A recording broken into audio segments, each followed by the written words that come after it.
célébration du mérite. Afrique Vérité récompense 15 opérateurs économiques pour leur contribution à l'émergence de l'économie et à la promotion de la bonne gouvernance. Dans le cadre de la redynamisation des industries créatives et culturelles en Côte d'Ivoire, l'Alliance ICC était en séminaire. Et puis, la Confédération Générale des Entreprises de Côte d'Ivoire a procédé au lancement du Business Plan Competition, une épreuve visant à mettre en compétition des projets des startups ivoiriennes. Madame, Monsieur, bienvenue sur Business 24 Africa. Vous suivez le journal. Débutons cette édition en nous intéressant à une page de distinction. La 13e édition du dîner gala de distinction d'Afrique Vérité, dénommée la Nuit des bâtisseurs de l'économie africaine, s'est tenue le week-end dernier. Au cours de cette cérémonie, 15 opérateurs économiques ont été récompensés pour leur contribution à l'émergence de l'économie et à la promotion de la bonne gouvernance. Konena Nourgo et Richard Akeke. 15 acteurs de l'économie sont primés ce jour par Afrique Vérité lors de cette 13e édition de son dîner gala de distinction dénommé la Nuit des bâtisseurs de l'économie africaine. Issus de divers domaines d'activité, ces lauréats ont été récompensés par Afrique Vérité pour leurs compétences, leurs talents et leurs contributions pour le rayonnement de l'économie. Entreprise de communication et de sondage, Afrique Vérité entend promouvoir la bonne gouvernance à travers cette initiative, selon son directeur général. Cette cérémonie qui nous rassemble ce soir est la reconnaissance et la récompense des acteurs de différents secteurs d'activité qui concourent à l'émergence de nos chères patries, la Côte d'Ivoire en particulier, et à toute l'Afrique en général. Ces 15 acteurs primés ont été triés sur le volet par un jury présidé par le journaliste Laurent Aki. Selon ce dernier, les lauréats ont été choisis au terme d'une enquête menée dans leurs structures respectives auprès des collaborateurs. Enquête qui a porté sur plusieurs volets comme la gestion du personnel et la bonne gouvernance. Une joie pour ces acteurs de voir leur travail récompensé. Il faut dire que c'est le 8e prix que nous remportons en espace de 2 ans. Et c'est toujours une fierté pour nous que notre travail soit reconnu. C'est vraiment une toute première fois. Moi, je ne connaissais pas Afrique Vérité. Aujourd'hui, je découvre qu'il y a un prix dédié à des personnes et à des personnalités dans ce pays dont j'en fais partie. Vraiment, je suis très ému et très content. Ce prix, à mes yeux, représente une reconnaissance du travail que nous avons accompli au niveau de la direction générale. La confiance que les autorités ont placée en ma personne, mais aussi la bonne collaboration que mes agents de la direction générale ont contribué à ce que l'environnement, dans son ensemble. Cette 13e édition de la Nuit des bâtisseurs de l'économie africaine a pris fin dans une ambiance festive avec la prestation de l'humoriste Agalawal. Poursuivons cette édition en nous intéressant à l'industrie créative. Il s'est tenu à l'Université des Lagunes à Abidjan, un séminaire organisé par l'Alliance ICC. Objectif, redynamiser le secteur des industries créatives et culturelles en Côte d'Ivoire. Mireille Abalé et Doumbia Ayouba nous font le point. Vulgariser et redynamiser le secteur des industries créatives et culturelles en Côte d'Ivoire. C'était l'objectif de ce séminaire organisé par l'Alliance ICC au sein de l'Université des Lagunes. Cette action s'inscrit dans un vaste programme initié depuis quelques mois et ayant pour enjeu de compléter le dispositif autour du savoir-faire créatif, de sorte à faire naître une économie autour de la création. C'est d'essayer de vulgariser, parler des ICC, de dire aux étudiants que leur avenir est dans leurs mains et que les ICC aujourd'hui, c'est un secteur très important. Et c'est un secteur finalement qui est pourvoyeur d'emploi. Créer de nouvelles filières et emmener les étudiants à s'intéresser aux industries créatives et culturelles, une des raisons ayant conduit la tenue de ce séminaire dans une université. La création existe, on le sait, elle est foisonnante sur le continent. En revanche, ce qui n'existe pas encore tout à fait, ce sont des filières à proprement parler, avec un déploiement de l'ensemble de la chaîne de valeur pour ces industries culturelles et créatives. Et pour cela, il faut des gens qui commencent à se spécialiser sur les différents maillons de ces chaînes de valeur dans les industries culturelles. Et puis il y a des enjeux sur l'environnement des affaires. Pour la relance du secteur des ICC, l'un des points importants à retenir selon Thomas Veil, attaché culturel, la création d'un cadre juridique, condition pour la facilitation des investissements privés dans le secteur. Un élément sur lequel l'investisseur peut s'appuyer, c'est précisément le droit, effectivement, sur la création. Et aujourd'hui, un investisseur, qui soit banquier ou qui vienne d'une autre industrie, c'est le principal point d'appui sur lequel il peut commencer à estimer son possible retour sur investissement. Sinon, le reste de ce qui lui est proposé n'est que dans une zone de risque. Les participants à ce séminaire en sont ressortis enrichis d'une nouvelle vision sur les industries créatives et culturelles. Je tiens à remercier toutes les personnes qui ont tenu à organiser ce séminaire, cette formation, parce que justement ça nous a permis de savoir qu'il est vrai qu'il faut avoir des idées, qu'il faut être créatif, mais il faut surtout savoir les concrétiser. Et c'est ça le point le plus important, savoir impacter son environnement tout en étant créatif. L'Institut français de Côte d'Ivoire, IFC, a initié la mise en place d'un réseau et d'un vaste programme en faveur des industries créatives et culturelles, ICC en Côte d'Ivoire, appelé Alliance ICC. Cette alliance a pour objectif l'accompagnement des PME à fort potentiel de ce secteur et la mise en place d'un réseau dédié aux différents acteurs des ICC. Lancement du Business Plan Competition dans la commune du Plateau à la maison du patronat ivoirien. Cette épreuve organisée par la CGECI, Confédération Générale des Entreprises de Côte d'Ivoire, vise à mettre en compétition des projets innovants des jeunes start-up ivoiriennes. Philippe Zabo et Tima Traoré. Le Business Plan en anglais ou plan d'affaires en français est un dossier présentant un projet chiffré de création d'emplois ou de développement d'entreprise. Son élaboration demande précision, clarté et concision pour avoir un financement. La CGECI, dans le but d'aider des jeunes à l'entrepreneuriat, a organisé une compétition de business plan remportée par 30 start-upers. Ces jeunes ont des projets. Ce ne sont que des projets. Il faut transformer le projet en entreprise. Donc ils ont des projets d'entreprise. Ce n'est pas encore des vraies entreprises. Ces jeunes sont pour la plupart, comme je dis, sous les radars, non connus. Il faut les rendre visibles. Il faut les rendre bancables. L'accompagnement consistera à ça. Leur permettre d'avoir accès à nos réseaux en tant que CGECI. Leur permettre d'avoir accès au financement en structurant leurs projets, en les aidant à structurer leurs projets. Mais c'est eux-mêmes qui doivent concevoir et nous, on leur donnera, on les challengera en tant que chef d'entreprise nous-mêmes. Nous avons une expérience. Nous allons les challenger sur leurs propres projets pour leur permettre de nous sortir des vrais projets qui les rendent effectivement chefs d'entreprise. Déjà, on va leur demander d'être extrêmement organisés. Souvent, nos entrepreneurs pensent que le problème, c'est le financement, mais en réalité, c'est plutôt leur organisation. Il faut aussi que l'on confronte leur vision stratégique avec la réalité du marché, avec l'accès au marché, afin effectivement que leurs projets soient des projets pérennes et fiables. Les jeunes start-up, après avoir présenté chacun son entreprise par un pic de 30 secondes, apprécient la main à eux tendue par la CGECI. Je veux dire merci à la CGECI qui a eu confiance en nous. Je veux dire merci aussi à la CGECI qui nous a donné l'opportunité de participer à un forum en Afrique du Sud. Nous avons pu profiter de ce voyage-là et je pense que ce qui est prévu pour nous va nous permettre de faire grandir ce produit-là et de pouvoir couvrir toute l'étendue du territoire. Je veux encore juste dire merci à la CGECI pour la confiance. Pour prendre part à Business Plan Competition, il faut être ivoirien, avoir 40 ans maximum et être en opération depuis 5 ans. Parlons santé à présent. Dans cette édition, 221 médecins spécialistes ont été reconnus par l'État de Côte d'Ivoire. La remise officielle des arrêtés s'est faite en présence du ministre de la Santé, de l'Hygiène publique et de la couverture maladie universelle. Cette cérémonie qui s'est déroulée dans la commune d'Adjamé à Abidjan visait à célébrer les médecins de Côte d'Ivoire. Amidia Rassouba et Ezekiel Siri.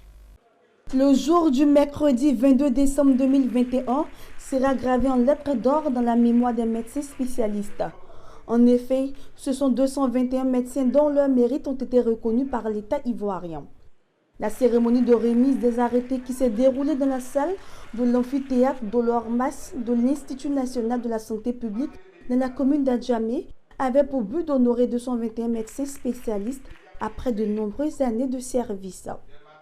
Présent à cette remise d'arrêté, Pierre Ngoudimba, ministre de la Santé, de l'Hygiène publique et de la couverture maladie universelle, a félicité les récipiendaires tout en réitérant l'engagement du président de la République, son Excellence Alassane Ouattara, qui est de promouvoir l'excellence. Cette cérémonie marque le démarrage effectif donc de la reconnaissance de la spécialité dans notre pays et je pense que c'est une démarche vers la qualité des soins. Combien de spécialistes?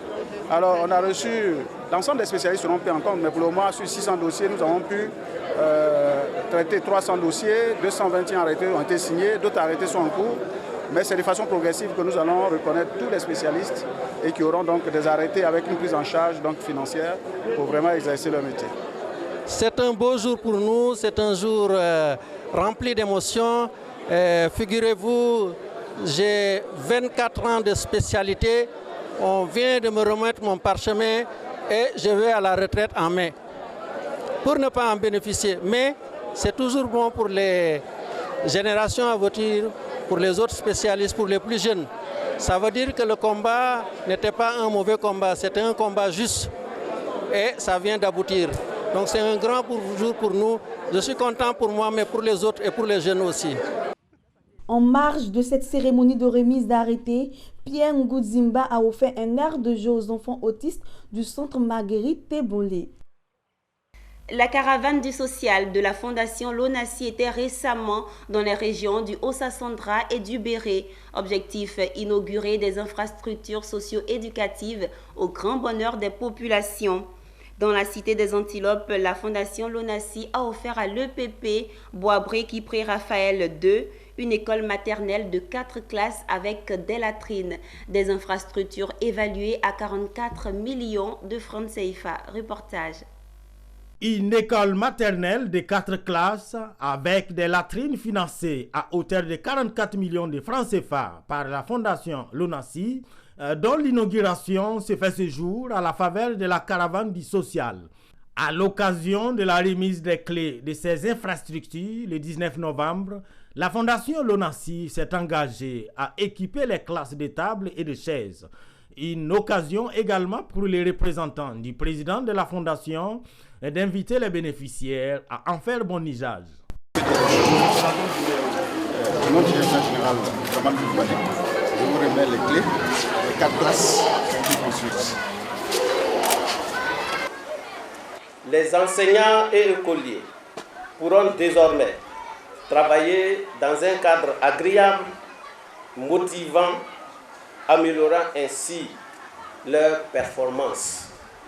Le préfet de région, préfet du département de Daloa, a adressé des mots de remerciement à la Fondation Lonassi pour son action dans sa circonscription administrative.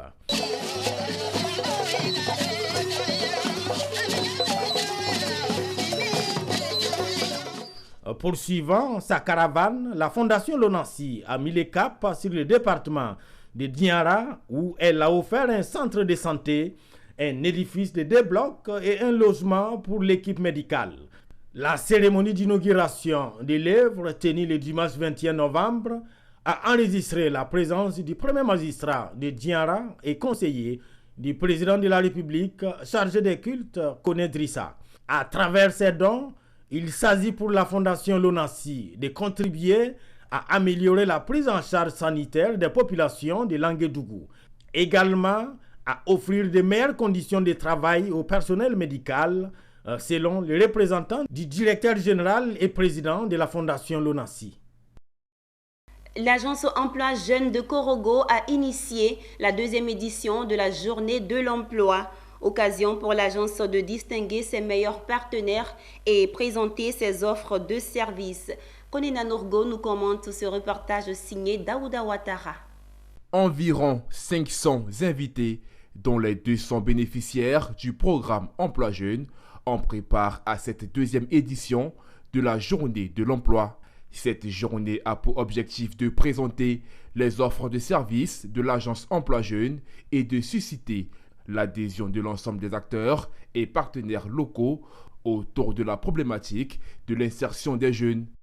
Vous êtes d'accord avec moi que l'Agence Emploi Jeunes, c'est vrai, c'est une structure, n'est-ce pas, d'insertion, mais on ne peut atteindre nos objectifs qu'avec l'appui de nos partenaires qui sont les entreprises. Donc chaque 1 an, nous avons instauré une journée, ce qu'on appelait la journée de l'emploi du Poro, pour essayer, n'est-ce pas, d'adhérer, de mutualiser nos actions, d'amener tous les acteurs qui participent à l'insertion des jeunes de se retrouver pour que nous ayons un plan d'action commun. 2 activités ont meublé cette journée, un panel animé par des experts et chefs d'entreprise portant sur le bilan des actions de développement et d'insertion des jeunes dans la région, puis la distinction des meilleures entreprises pourvoyeuses d'emploi et de stages. Nous nous sommes rendus compte que le bien-être des populations en général et des jeunes en particulier est au centre des politiques de développement initiées par le gouvernement et traduites dans les actes par les collectivités territoriales, les directions régionales, les opérateurs économiques, les structures d'insertion et d'autres partenaires au développement. C'est pourquoi, aujourd'hui, nous voudrons une synergie d'action de ces acteurs afin de porter au mieux l'impact des réalisations du gouvernement sur la population. Cette deuxième rencontre de l'emploi du Poro s'est soldée par un dîner gala. Le président du Sénat ivoirien, Aoussoujano Kouadio, est aussi écrivain. Il vient de sortir un ouvrage qui est le fruit de ses réflexions et sa vision du modèle de régionalisation en Côte d'Ivoire. La dédicace de son livre s'est faite récemment à Yamoussoukro, capitale politique de la Côte d'Ivoire. Issa Badini nous commente ce reportage de Charles Kouakou. Régionalisation pour tous, l'élu local pour servir est le titre de l'ouvrage de 150 pages des anneaux Aoussou Kouadio, président du Sénat, comprenant 3 grandes parties. Apprendre à servir, regard croisé sur la régionalisation et enfin la régionalisation que nous voulons.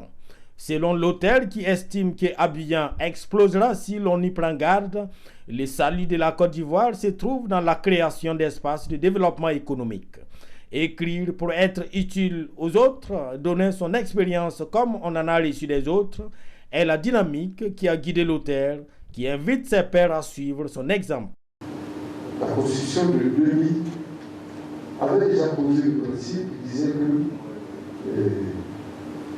les collectivités décentralisées, ce sont les communes et les régions. Mais dans la mise en œuvre, on a mis en avant les départements, les conseils généraux.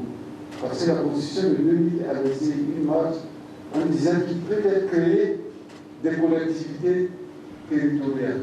Donc, on a fait une exception avec l'idée que les conseils généraux n'ont pas beaucoup marché. Nous sommes venus, le président Ouattara a fixé le cas définitivement. Ce sont les communes et les régions. C'est ce regard croisé, nous avons fait parcourir tout cela pour voir les inconvénients et les avantages. Régionalisation pour tous, l'élu local pour servir a été accueilli avec enthousiasme par les invités qui se le sont arrachés comme des petits pains. À l'époque, on disait quand un vieillard meurt, c'est une bibliothèque qui s'en va en fumée. Et lui, il veut immortaliser ses idées, ses expériences. Il a occupé diverses fonctions dans la République et il est bon qu'il mette cela à l'écrit pour que les générations futures puissent en imprégner. Aoussou devait écrire. Il a écrit parce que Aoussou connaît beaucoup de choses dans ce pays, même en dehors de la Côte d'Ivoire. Effectivement, le président a souhaité écrire sur la régionalisation et il me semble qu'il y a là un sujet qui est tout à fait intéressant puisque, on le sait, la Côte d'Ivoire est un pays très centralisé et c'est toujours intéressant de donner la parole au territoire. Donc c'est un livre que je lirai avec intérêt parce que je pense que la régionalisation est un sujet effectivement important. Les principes de la régionalisation, faut-il le souligner, a été posé dans la loi fondamentale ivoirienne de 2000. Puis en 2013, la régionalisation a été constitutionnalisée. Fruit de cette vision modélée par sa riche expérience d'élus et des leaders au service des populations du pays profond, l'œuvre du patron du Sénat a été préfacée par le Premier ministre Jérôme Patrick Archi. Après Yamoussoukro, rendons-nous à Guiglo. Le Conseil régional du Cavalier a tenu récemment sa 4e session ordinaire de l'année 2021. Au cours de ces assises, la ministre Anne-Désirée Ouloto a offert 5000 kits scolaires aux écoliers et du matériel médical aux infrastructures sanitaires de la région. Théodore Kanga. La 4e session ordinaire du Conseil régional du Cavalier a été marquée par la remise de 5000 kits scolaires aux écoliers de la région ainsi que du matériel médical au centre de santé des départements de Taï, d'Iglo, Toulepleu et Bleulequin. La présidente de région a dévoilé un pan de sa stratégie pour l'horizon 2023. Selon Anne-Désirée Ouloto, 2022 sera pour le Conseil régional du Cavalier l'année de proximité à travers l'implication des populations afin qu'elles s'approprient les projets et ambitions. Au regard des résultats, le Conseil s'est réjoui de ce que l'initiative au niveau de chacun des 4 départements ont porté fruit. 2 ans à venir nous permettront de faire en sorte que très prochainement, nous puissions aller au-delà de ce qui est déjà réalisé. Beaucoup reste encore à faire. Nous avons de grands projets de construction de marchés, notamment au niveau de Zagné, ce marché qui est resté longtemps en souffrance et qui aujourd'hui est en train donc d'être finalisé. Nous avons également la question de l'entretien routier. Nous voulons impliquer davantage les populations et nous voulons que les populations s'approprient non seulement notre ambition, notre vision, les actions posées, mais qu'elles s'approprient les résultats. C'est aussi le fruit de leur engagement à nos côtés. Donc c'est ensemble, main dans la main, que nous allons poursuivre nos initiatives. Et donc 2022, année de la proximité dans le Cavalier. Si les résultats sont satisfaisants dans l'ensemble, cependant, Anne-Désirée Ouloto a exprimé son regret de constater que certains projets sont en souffrance faute de mauvaises entreprises. Eh bien, c'est ici que se referme ce journal. Merci de votre fidélité. Bonne suite de programmes sur Business N4 Africa.